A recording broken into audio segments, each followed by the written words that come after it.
అండి, నమస్తే. డబ్బులు ఖర్చు పెట్టి బయట కొనే బదులు ఇంట్లో వేస్ట్గా ఉన్న వాటితోటే రీయూజ్ చేసుకోవచ్చండి. మొదటి యూస్ఫుల్ టిప్, ఇలాంటి ప్లాస్టిక్ బాటిల్స్ ఉంటాయి కదండి, ఒక కూల్ డ్రింక్ బాటిల్ని తీసుకొని ఇలా మధ్యలోకి నైఫ్తో బాగా వేడి చేసి ఘాట్లు పెట్టుకున్నాక సీజర్తో ఈజీగా కట్ చేసుకోవచ్చు. ఇలా బాటిల్ని మనము రౌండ్గా కట్ చేసుకోవాలి. కింద ఉన్న బాటిల్ మొత్తాన్ని కూడా నేను ఈ విధంగా కట్ చేసుకున్నానండి. కట్ చేసుకోవడం వలన వాటి కొనలు అనేవి షార్ప్గా ఉంటే క్యాండిల్తో కొద్దిగా వేడి చేశారనుకోండి, అప్పుడు స్మూత్ అవుతాయి. ఇలా కట్ చేసుకున్న కూల్ డ్రింక్ బాటిల్స్ని మధ్యలోకి మనము సీజర్తో కట్ చేసుకోవాలి. కట్ చేసుకున్న ఈ కూల్ డ్రింక్ బాటిల్స్ని మనము హ్యాంగర్స్ ఉంటాయి కదండి, ఇలా వీడియోలో చూపించిన మాదిరిగా ఈ హ్యాంగర్కి మనము ఈ కూల్ డ్రింక్ బాటిల్ని పెట్టేసి పిన్ పంచ్తో పిన్ కొట్టేసామనుకోండి, అలాగే ఉంటాయి. లేదంటే వాటికి మధ్యలో చిన్న హోల్ చేసి దారంతో కట్టుకున్నా కూడా గట్టిగానే ఉంటాయండి. చూడండి, కట్ చేసుకున్నవన్నీ కూడా ఇలా హ్యాంగర్కి తగిలించేసుకున్నాక మన ఇంట్లో ఉండే ఏదైనా మేకు కానీ కబోర్డ్లో కానీ పెట్టేసుకోవచ్చు. చాలా రకాల చున్నీస్ కానీ స్కార్ఫ్స్ కానీ ఉంటాయి కదండి, మనం ఎక్కువగా యూజ్ చేసే చున్నీస్ని కూల్ డ్రింక్ బాటిల్లో పెట్టేసామనుకోండి, చాలా ఈజీగా తీసుకోవచ్చు. మళ్ళీ అందులోనే పెట్టుకోవడానికి చాలా వీలుగా ఉంటుందండి. స్కార్ఫ్స్ని పెట్టేసామనుకోండి, బయటకు వెళ్ళినప్పుడు ప్రతిసారి వెతకాల్సిన పని లేకుండా ఇలా కూల్ డ్రింక్ బాటిల్లో మనము గ్యాప్ కూడా చాలా ఎక్కువగా ఉంటుందండి. ఎన్ని చున్నీస్ని అయినా స్కార్ఫ్స్ని అయినా పెట్టేసుకోవచ్చు. ప్రతిరోజు రైస్ని 2-3 సార్లు వాటర్ వేసి కడుగుతాం కదండి.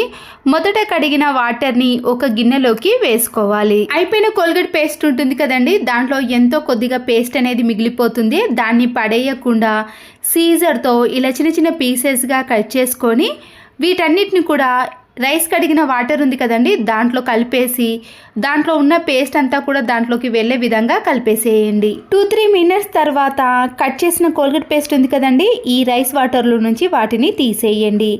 ఇప్పుడు ఈ రైస్ వాటర్ని మనము స్టవ్ ఆన్ చేసేసి కొద్దిసేపు మరగనిచ్చిన తర్వాత మన ఇంట్లో ఉండే కిచెన్ క్లాత్లు కానీ కబోర్డ్స్ తుడిచే క్లాత్లు ఉంటాయి కదండి, వాటన్నిటినీ కూడా ఇలా మరుగుతున్న వాటర్లో వేసేయండి. మనం వేసిన క్లాత్లన్నీ కూడా ఈ వాటర్లో ఇలా మునిగిన తర్వాత ఈ వాటర్ అనేది బాగా మరిగినప్పుడే స్టవ్ని కూడా ఆఫ్ చేసుకోవాలి. ఈ మసిగుడ్డలను మనము చేత్తో వాష్ చేయాల్సిన పని లేదండి. చూసారు కదండి ఎంత నీట్గా, ఎలాంటి బ్యాడ్ స్మెల్ లేకుండా ఉంటాయి. ఇవి ఫ్రూట్స్ పైన నెట్ బ్యాగ్గా వస్తాయి కదండి, వేస్ట్ అని పడేస్తాం, కానీ వీటిని కూడా మనము చాలా రకాలుగా యూజ్ చేసుకోవచ్చు. స్టవ్ పైన వేడి చేస్తున్నప్పుడు చేతికి వేడి తాకకుండా ఉండటానికి ఇలా గ్లౌజ్ మాదిరిగా వేసుకొని కూడా తీసుకోవచ్చు. లేదంటే పిల్లలకి గ్లాస్లో హాట్ వాటర్ కానీ పాలు కానీ టీ కానీ ఇచ్చినప్పుడు గ్లాస్ పట్టుకోవడానికి వేడిగా ఉన్నప్పుడు ఈ నెట్ బ్యాగ్ని వేసేసి చేతికి ఇచ్చామనుకోండి, పిల్లలకి వేడి తాకకుండా ఈజీగా పట్టుకొని తాగగలుగుతారు. సోప్ని మనము ఇలా సోప్ బాక్స్లో పెట్టేసామనుకోండి, వాటర్ పడి కరిగి సోప్ బాక్స్ అంతా ఇలా నీట్గా కాకుండా దానికి సబ్బు అనేది అతుక్కపోతుంది కదండి. ఈ నెట్ బ్యాగ్ని కూడా ఈ సోప్ పెట్టే ప్లేస్లో పెట్టేసామనుకోండి, వాటర్ని త్వరగా పీల్చేస్తుంది. వాడిని బ్యాంగిల్స్ ఉంటాయి కదండి, ఇలా మందంగా ఉన్న బ్యాంగిల్స్ కాకుండా సన్నగా ఉన్న బ్యాంగిల్స్ని తీసుకొని పెన్ క్యాప్స్ ఉన్న పెన్స్ ఉంటాయి కదండి, వాటన్నిటినీ కూడా ఇలా బ్యాంగిల్కి పెట్టేసి ఏదైనా మేకుకు పెట్టేసామనుకోండి, ఇలాంటి పెన్స్ కోసం మనము ప్రతిసారి వెతకాల్సిన పని లేదండి. ఏదైనా రాయడానికి ఈజీగా తీసుకోవడానికి వీలవుతుంది. పడుకునే ముందు స్పెట్స్ ఎక్కడంటే అక్కడ పెట్టకుండా ఇలా బ్యాంగిల్కి పెట్టేసేయచ్చు. అట్టిపండు తిన్న తర్వాత దాని తొక్కను పడేస్తాం కదండి, దీన్ని కూడా చాలా బాగా యూజ్ చేసుకోవచ్చండి. సమ్మర్లో వేడిగా ఉండటం వలన మన చేతులు కానీ ఫేస్ కానీ పొడి పొడిగా తయారవుతుందండి. ఇలా పొడిగా తయారు కాకుండా ఉండాలంటే పడేసే తొక్కను మనము ఇలా చేతుకు కానీ ఫేస్కి కానీ అప్లై చేసామనుకోండి, స్కిన్ అనేది మంచి గ్లో రావటమే కాకుండా పొడి బారకుండా కూడా ఉంటాయి. అట్టిపండు తొక్కను అప్లై చేసిన దానికి అప్లై చేయని దానికి తేడా చూసారు కదండి. మన ఇంట్లో షటిల్ బ్యాట్స్ యొక్క నెట్ అనేది పూర్తిగా పోయినప్పుడు కొన్ని రబ్బర్ బ్యాండ్లను తీసుకొని ఈ షటిల్ బ్యాట్ యొక్క పైభాగం నుంచే వేసేయండి.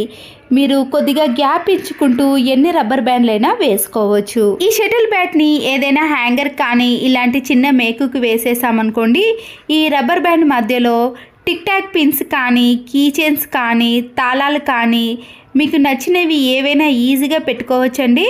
మాస్కులు కానీ లేదా పిల్లలకు సంబంధించిన స్కూల్ యూనిఫామ్ యొక్క బెల్టులు ఉంటాయి కదండి, అలాంటివైనా ఏవైనా పెట్టుకోవడానికి స్పేస్ అనేది చాలా ఎక్కువగా ఉంటుందండి.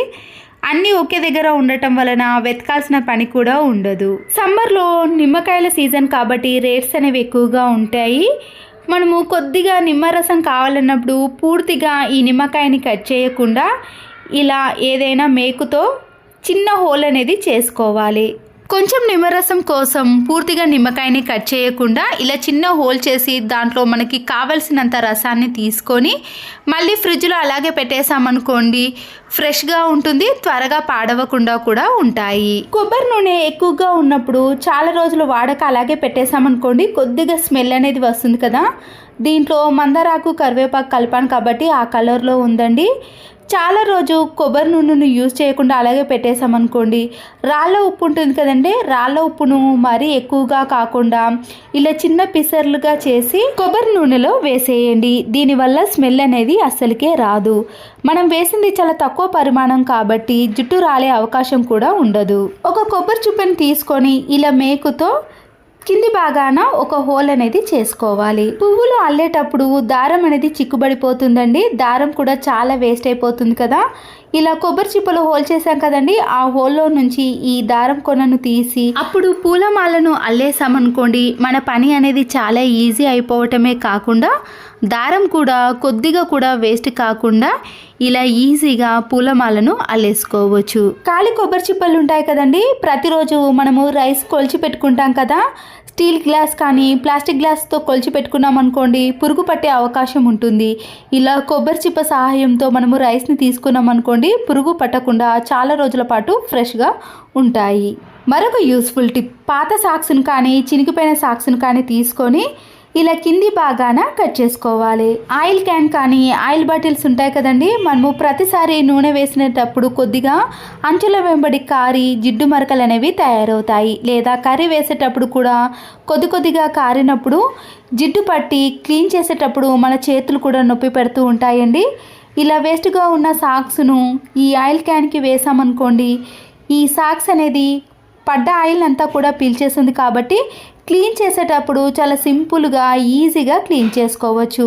జిడ్డు అనేది అస్సలకే పట్టదండి, మన పని కూడా చాలా సులువైపోతుంది. స్టీల్ బాక్సులు కానీ ప్లాస్టిక్ బాక్సులు ఉంటాయండి, ఒక్కొక్కసారి వాటి క్యాప్ అనేది లూజ్ అయ్యి దాంట్లో ఏది స్టోర్ చేసుకున్నా కూడా పురుగు పట్టే అవకాశం అనేది ఉంటుంది.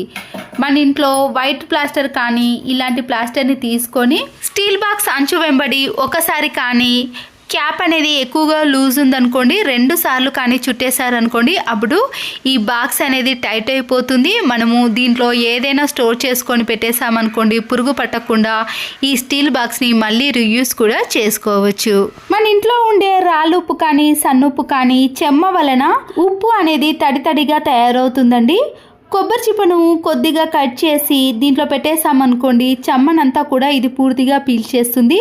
అప్పుడు రాళ్ళు ఉప్పు కానీ సన్నుప్పు అనేది ఇలా ఫ్రెష్గా పొడిగా ఉంటుంది. ఒక కొబ్బరి చిప్పని తీసుకొని దాంట్లో రాళ్ళ ఉప్పును మాత్రమే వేయండి. ఇప్పుడు ఈ కొబ్బరి చిప్పను తీసుకెళ్ళి డీప్ ఫ్రిడ్జ్లో పెట్టేసామనుకోండి, డీప్ ఫ్రిడ్జ్ అనేది చాలాసార్లు ఎక్కువగా ఐస్ కట్టేస్తుంది కదండి, దీనివల్ల కరెంటు బిల్లు కూడా మనకి ఎక్కువగా వచ్చేస్తుంది. ఇలా ఐస్ కట్టకుండా ప్రతిసారి మనము ఈ కొబ్బరి చిప్పలో ఒక 20 డేస్కి ఒకసారి సాల్ట్ను మార్చేసామనుకోండి, ఐస్ అనేది అస్సలకే కట్టదండి, కరెంటు బిల్లు కూడా చాలా తక్కువగా వస్తుంది. ఈ టిప్స్ అన్నీ మీకు నచ్చినట్లయితే తప్పకుండా ఒక లైక్ చేసి మీ ఫ్రెండ్స్కి కానీ రిలేటివ్స్కి షేర్ చేయండి. మరో యూస్ఫుల్ వీడియోతో మళ్ళీ కలుద్దాం. Thanks for watching.